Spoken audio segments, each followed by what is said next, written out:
Հայաստանը երբեք չի դադարեցրել Լեռնային Ղարաբաղի հարցի կարգավորման բանակցությունները։ Այս մասին հայտարարել է խորհրդարանի փոխխոսնակ Ռուբեն Ռուբինյանը, անդրադառնալով Ադրբեջանի արտգործնախարար Ջեյհուն Բայրամովի հայտարարություններին, որ իշխանության գալուց հետո Նիկոլ Փաշինյանը նախ կառուցողական դիրքորոշում է ունեցել, բայց 2019 թվականի գարնանից սկսել է քայլեր եւ հայտարարություններ անել, որոնք բանակցությունները փակուղի են մտցրել ու պատերազմ է հրահրվել։ Հայաստանը պատերազմ չի հրահրել, պատերազմ չի սկսել, չի դադարեցրել բանակցային գործընթացը։ 2019-ին չի եղել առաջարկ, որին Ադրբեջանը համաձայնել է, Հայաստանը ոչ, նշել է Ռուբինյանը։ Նա որպես պատերազմի հիմնական պատճառ նշել է ուժերի խախտված հավասարակշռությունը։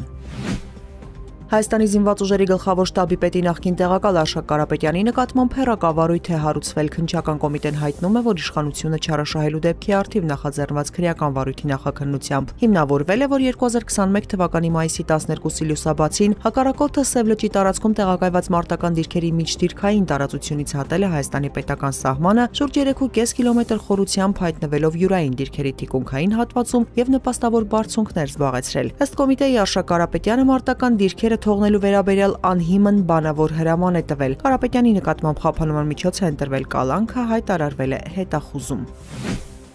Նիկոլ Փաշինյանը հանդիպել է Հայաստանում հավատարմագրված Եվրամիության անդամ պետությունների դեսպանների հետ, քննարկվել են Հայաստան-Եվրամիություն հարաբերությունների ընթացիկ օրակարգը, վերջին շրջանում արձանագրված առաջընթացը եւ հետագա համագործակցության հեռանկարները։ Անդրադարձ է եղել օգոստոսի 8-ին Վաշինգտոնում տեղի ունեցած խաղաղության գագաթնաժողովի արդյունքներին, Հայաստանի եւ Ադրբեջանի միջև խաղաղության հաստատմանը։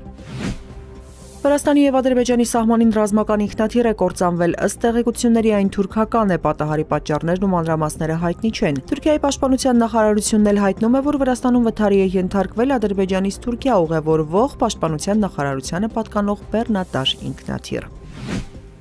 Իրանը նախկինի նման ձգտում է միջուկային ծրագրի շուրջ տարաձայնությունների հաղթահարման շուրջ համաձայնության հասնել, հայտարարել է Իրանի արտաքին գործերի փոխնախարար Սաիդ Խաթիբզադեն։ Նա միաժամանակ շեշտել է, որ Թեհրանը կշարունակի քաղաքացիական միջուկային ծրագրի զարգացումը, որը հպարտության հարց է Իսլամական Հանրապետության համար։ Երկիրը սակայն պատրաստ է աշխարհին ապացուցել, որ չի ձգտում ստանալ միջուկային զենք։ Խաթիբզադեն միաժամանակ հայտարարել է, որ Թեհրանը Վաշինգտոնից հակասական հաղորդագրություններ է ստանում իրանական միջուկային ծրագրի շուրջ հակամարտության կարգավորման բանակցությունների վերաբերյալ։